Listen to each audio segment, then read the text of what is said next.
それでは、基調講演をいただきたいと思います。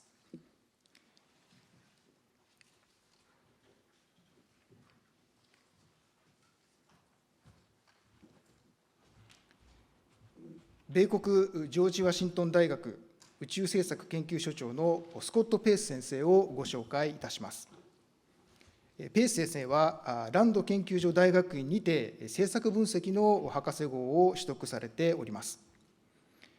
ランド研究所科学技術政策研究所での勤務を経て、米航空宇宙局計画分析評価担当副長官などの要職をご歴任の後に、2017年から2020年までの間、大統領副補佐官および米国家宇宙会議事務局長を務められました。宇宙分野における日米の関係強化にこれまで多大な貢献をなされており、2021年にはその功績により、旭日重光章を受章されております。本日は、米日同盟にとっての宇宙安全保障上の課題と題してご講演をいただきます。それでは、ペース先生、よろしくお願いいたします。はい、どうもありがとうございました。Thank you very much. Good morning, and thank you for that kind introduction. It's an honor, a special honor, to be here at NIDS again, to see old friends and colleagues, and to participate in this symposium with other distinguished speakers. Today, Japan is a space power. Japan's space capabilities are foundational to its security, the Japan-U.S. Security Alliance, and to security in the Indo-Pacific region. Japan relies on space for food security, navigation, ocean monitoring, missile defense, communications, economic security, weather, information collection, natural disaster response and recovery, technological innovation, science, and more. Other countries' space activities, however, can now threaten or block Japan's use of space. Similar to the oceans and the air, activities in space connect Japan to the world. The ability to have unfettered access to space and use of space is therefore vital to Japan's security, economy, and way of life. My remarks focus on some space security challenges and opportunities shared by the United States and Japan across diplomatic, military, and economic areas. Under international law, space is the province of all mankind and is not subject to claims of sovereignty.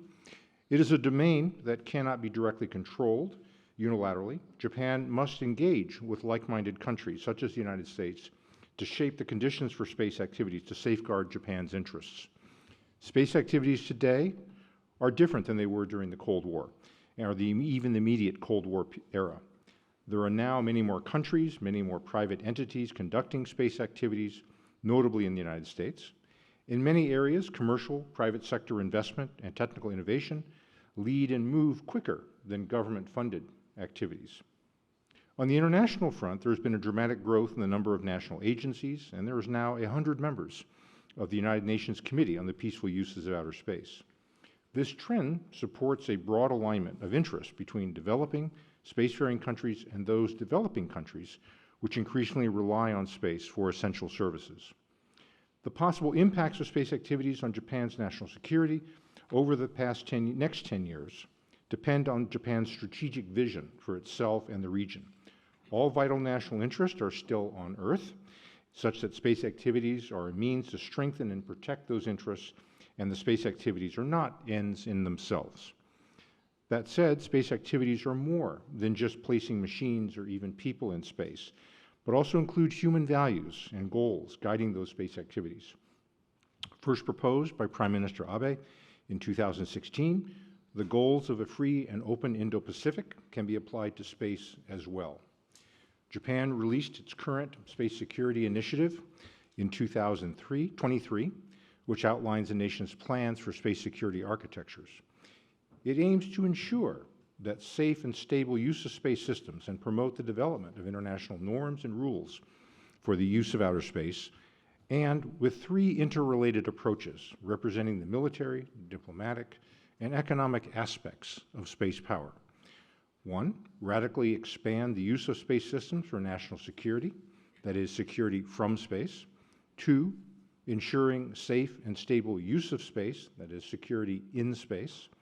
And 3, finalizing a favorable cycle of security and fostering the space industrial base.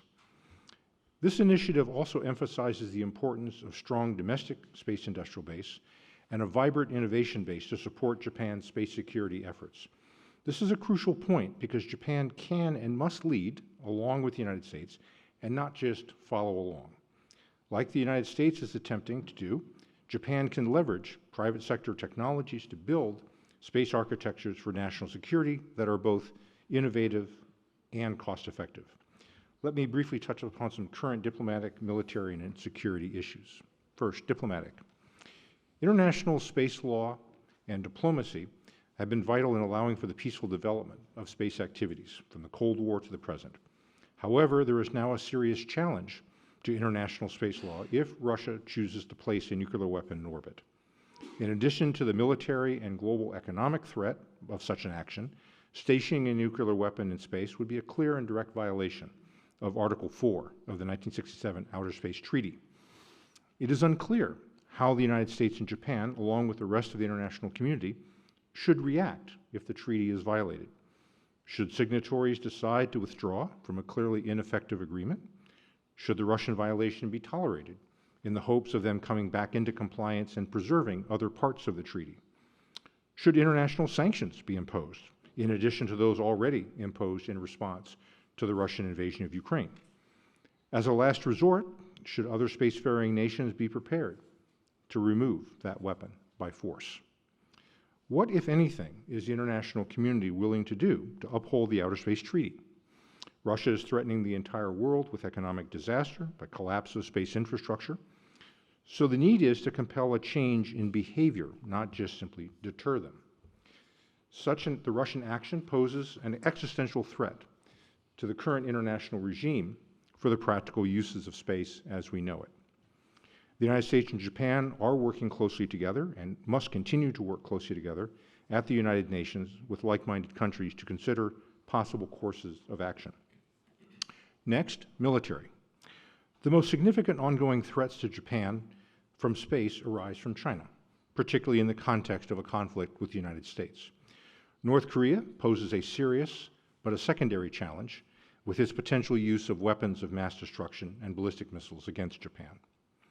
Japan's ability to deter these threats can be clarified by examining the principles of deterrence as laid out in the 2020 U.S. National Space Policy. As described in the U.S. policy, the ability to deter an attack is based on 5 elements. 1, attribution. 2, signaling. 3, credibility. 4, resilience, that is, denial of benefit. And then 5, cost imposition, which may range from diplomatic protests and economic sanctions to armed conflict. Space systems are needed to support or implement each of these deterrence elements. Space domain awareness is needed to attribute actions to adversaries in space. Diplomatic or political complaints about violating norms of behavior in space are one form of signaling, but other forms, such as moving deployed forces in space or terrestrially, can send signals to an adversary. In order for communications to be credible, Japan must be known to have actual space capabilities, military, civil, or commercial, that it has publicly shown an ability to operate effectively. Those same capabilities need to support resilient functions like communications and warning that cannot be easily denied or destroyed, thus allowing for escalation control and greater crisis stability. Finally, Japan needs to think through and have ready a range of options that impose costs on an offending nation. Some of these options may be communicated publicly to partners and adversaries, where others may be kept only for discussion, say within the U.S.-Japan alliance, or communicated directly to an adversary. Space capabilities are necessary, but not sufficient by themselves to deter, and if necessary, defeat Russia and China in a non-nuclear regional conflict. So space should not be treated in isolation from other domains, such as land, sea, air, and cyber. Acquiring military capabilities is crucial to support a larger political and military strategy. Currently, the Japan Self-Defense Forces has only a limited abilities to utilize space for military benefit. Senior military and civilian leaders in the Ministry of Defense and the Self-Defense Forces are well aware of the importance of space to modern military operations, but this has not yet been fully translated into reality in deployed forces. Strengthening Joint Self-Defense Force requires more than just new equipment, important as that is. It also requires transforming the Japan Self-Defense Forces into more joint, flexible force that combine and can adapt to the unexpected. From a U.S. perspective, the self-defense forces operate within their own silos while competing for budget and attention with each other. They do not operate jointly, nor is jointness stressed as a necessary value for military victory. The lack of jointness can be a particularly important challenge for space, cyber, and electronic warfare missions that need to be coordinated with each other to be executed effectively across all the services. In 2024, the Diet created a new Japanese Self-Defense Force headquarters and joint commander position to improve command and control coordination among the ground, maritime, air, self-defense forces, and U.S. forces. This is a great step, but it's really just a first step. There's more to come, hopefully very soon.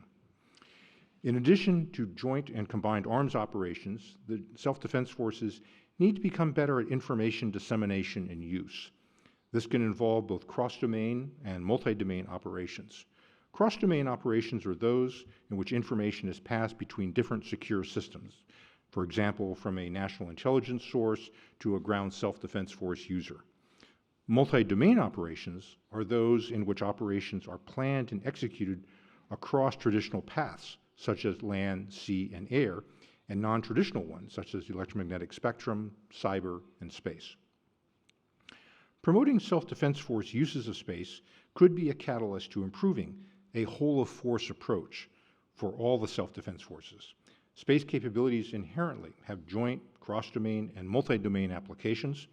What should be avoided, however, is the assignment of space or electronic warfare or cyber to any one service without attention to how those tasks contribute to an overall joint operation.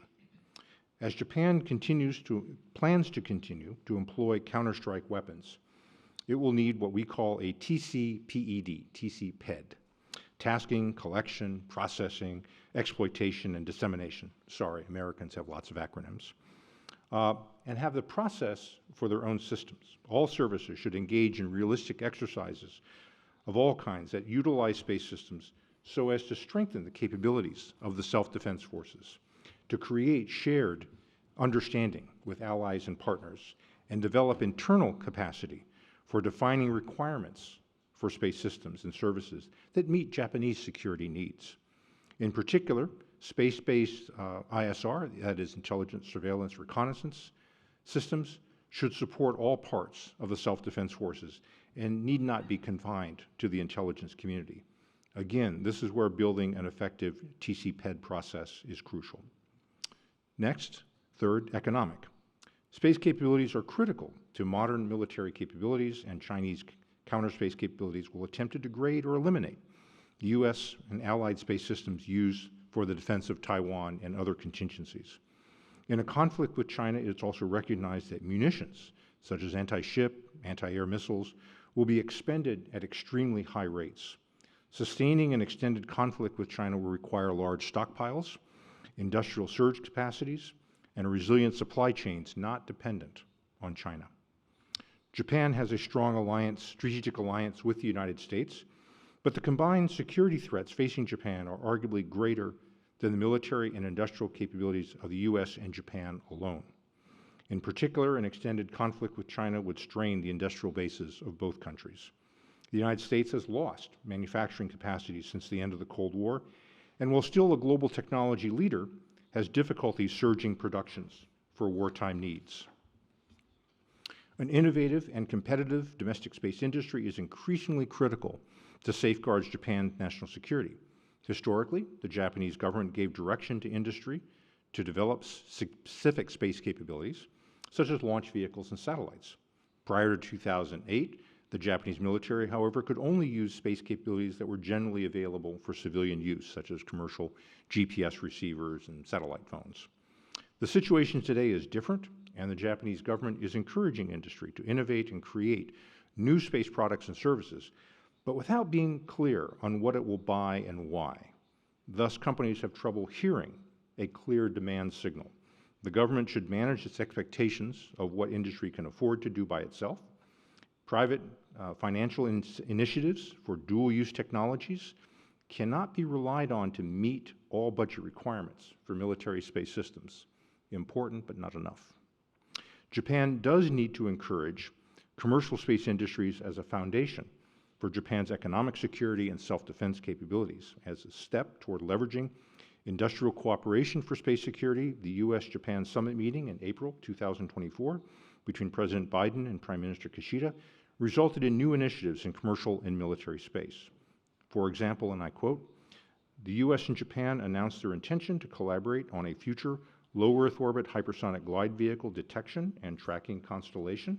This includes cooperation in demonstration, bilateral analysis, and information sharing, and potential collaboration with the U.S. industrial base.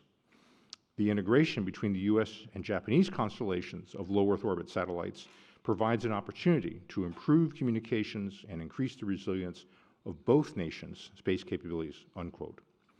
The focus on low Earth orbit satellite architectures addresses several interrelated interests.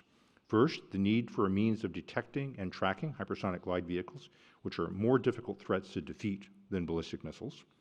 Second, the exploitation of information from low Earth orbit constellations can also enable space-based tactical ISR, which is a critical need in the Indo-Pacific.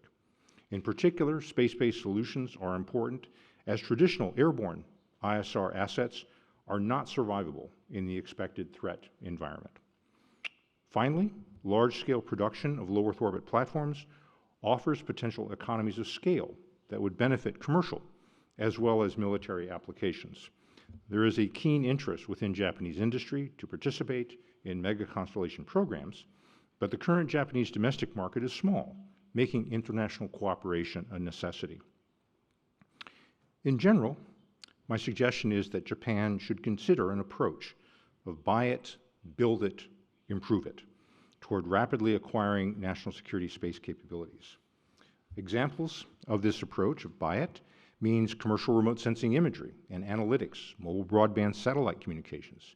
Use commercial cloud services for information sharing and analysis with U.S. forces. Use commercial data to develop and mature Japanese TC-PED processes. For build it, use co-production license agreements and domestic manufacturing to add resilience to the supply chains for allied and partner countries. Produce small satellites and components to be added to the U.S. Space Development Agency's proliferated warfighter space architecture, in return for Japanese access to the system in areas around Japan. Japanese satellites entering this architecture will require that satellites be secure and interoperable with those of the United States. For improve it, add M-code transmitters as hosted payloads to the future tranches of the QZSS regional satellite navigation system. Produce small satellites for communications, data relay, missile warning, and hypersonic glide vehicle detection. Develop laser communication satellite networks to complement fiber optic cables. Despite the 2024 summit statement, there is considerable uncertainty about the Japanese government's intentions for mega-constellations. U.S. and Japanese industry hear ideas for space-based tactical ISR, combining both synthetic aperture radar and electro-optical satellites. There's a suggested optical communications transport layer that will plug into the U.S. proliferated warfighter architecture. Finally, there's a concept for missile warning and missile tracking layer for use against hypersonic glide vehicles, as mentioned in the U.S.-Japan summit communications. Well, which is it? What is the priority? It appears that the Bosho may be asked to support 2 to 3 proliferated low Earth orbit constellations, but the budget and management for them is unclear.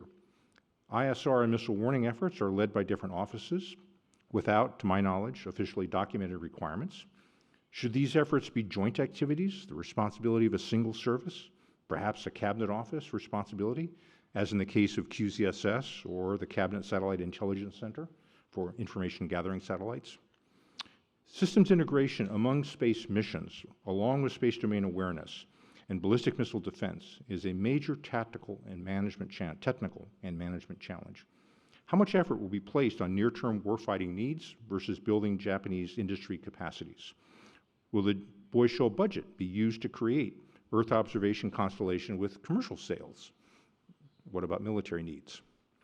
There is a clear recognition of the importance of space for security. There is also clear interest in building large numbers of small satellites for various purposes. However, there is little clarity beyond that. This makes rational security planning and commercial decision-making extremely difficult. There is a potential risk that the Boy Shoal constellations will become isolated from actual warfighting needs and thus not contribute to the U.S.-Japan security alliance. Well, recommendations. Japan developed a strong national security strategy, national defense strategy, and defense buildup program in 2022. These documents have been complemented by a forward-looking space security initiative in June of 2023. And while these documents are excellent at the policy level, they do not by themselves provide the operational concepts and technical requirements for implementation by the Ministry of Defense and the Japan Self-Defense Forces. Japanese and U.S. industry can understand the policy and strategic directions, but fail to know how they should respond in tangible terms. The government has proposed specific projects, but the requirements that led to those projects are often unclear, so it's difficult to assess alternative ideas. Lack of clarity on space security, needs, and priorities is a missing link between the good policy documents that Japan has and the actual operational capacities that Japan needs. To achieve national goals through the use of space, Japan should consider, 1, determine which national security missions require support from space capabilities. 2, develop national security space program plans and budgets that incorporate total mission operations. 3, prioritize the development of national security space capabilities that are complementary to and interoperable, but not duplicative, of allied space capabilities. These capabilities need not be government-owned, but could consist of hybrid capabilities with commercial and international partners. I believe the top space-related priorities for strengthening the self-defense forces should be the improvement of information security, increasing joint service and interagency cooperation, and finally, more realistic training and exercises that reflect joint and combined arms scenarios that the self-defense forces and the Japan Coast Guard are likely to face. Attention to self-defense force space capabilities can be a vital catalyst for advancing each of these priorities. Lack of attention or progress will make it difficult for Japan to secure necessary cooperation against emerging multi-domain threats. Meeting such threats cannot be accomplished by an individual service alone, but requires a joint response in concert with allies. In closing, let me say that space security and challenges to that security are increasingly important parts of the Japan-U.S. security cooperation and defense. Japan should develop space capabilities that meet national goals, increase the security of Japan, and contribute to a free and open Indo-Pacific region. In doing so, Japan should prioritize the development and fielding of space security programs that are interoperable and enable fully integrated and joint national security operations with the United States as well as other like-minded partners. This will entail not only strong collaborative and cooperative programs, but also an independent and vibrant domestic space industrial base in Japan. Thank you for your attention, and if we have any time, I'm happy to answer any questions.